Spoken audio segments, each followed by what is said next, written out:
ഇതൊരു പ്രകൃതി രമണീയമായ സ്ഥലമാണ്. ഇതാണ് മാണിക്കോത്ത് പാലം, ആയഞ്ചേരി. ഇവിടെ വളരെ മനോഹരമാണ് ഈ സ്ഥലം. ഇവിടെ നിങ്ങൾക്ക് കുറെ ആൾക്കാർ വരുന്നത് കാണാം. പ്രിയപ്പെട്ടവരെ, ഇതാണ് ആയഞ്ചേരി പഞ്ചായത്തിലെ മാണിക്കോത്ത് പാലം. ഇത് കാണാനാണ് മാനവെന്ന ഇവൻ ഇവിടെ വന്നത്. മാനവൻ, എന്താണ് ഈ പാലത്തിനെ കുറിച്ച് പറയാനുള്ളത്? ഇവിടെ കുറെ പ്ലാസ്റ്റിക്കുകൾ ചാടിയിരിക്കുകയാണ്. അതുകൊണ്ട് നമ്മളുടെ പരിസ്ഥിതിക്ക് തന്നെ വളരെ ദോഷമാണ്. അതുകൊണ്ട് നമ്മുടെ മാലിന്യം നമ്മുടെ ഉത്തരവാദിത്വം. ഏത് തരത്തിലാണ് നമുക്ക് ഇതിനെ മാറ്റാൻ കഴിയുക? ഇതിനൊരു പരിഹാരം എന്ന രീതിയിൽ എന്താണ് താങ്കൾ മുന്നോട്ട് വയ്ക്കുന്നത്? അത് നമ്മൾ ഇതുപോലത്തെ സ്ഥലത്ത് വേസ്റ്റ് ബാസ്ക്കറ്റ് നിക്ഷേപിക്കേണ്ടതാണ്.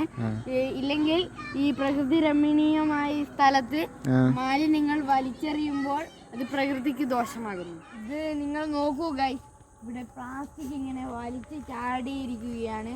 അതുകൊണ്ട് നമുക്കൊന്നും തന്നെ ചെയ്യാൻ പറ്റില്ല, കാരണം ഇവിടെ വളരെ ആഴമുണ്ട്.